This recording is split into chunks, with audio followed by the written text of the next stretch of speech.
ప్రభునందు ప్రియమైన వారులారా, ప్రభు అయిన యేసుక్రీస్తు నామములో మీ అందరికీ శుభాభివందనములు. ఈ ఉదయకాలంలో కలువరి కృపాసనం మీదుగా మిమ్మల్ని ఆహ్వానించుచున్నాను.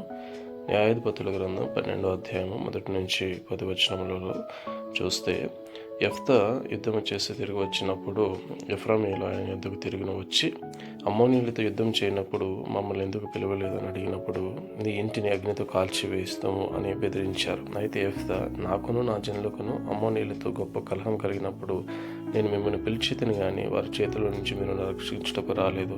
అప్పుడు నా ప్రాణమును వారి చేతిలో ఉంచుకుని యెహోవా సహాయం చేత వారిని జయించాను, కాబట్టి మిమ్మల్ని పిలువలేదన్నప్పుడు ఎఫ్రామీయులతో వారు యుద్ధము చేసి ఎఫ్రామీయులను జయించినట్లు చూస్తున్నాం. అట్టి విధంగా యెఫ్తా న్యాయాధిపతిగా 6 సంవత్సరములను ఇశ్రాయేలును పరిపాలించాను. అప్పుడు దేశం నెమ్మదిగా ఉన్నట్లు చూస్తున్నాం.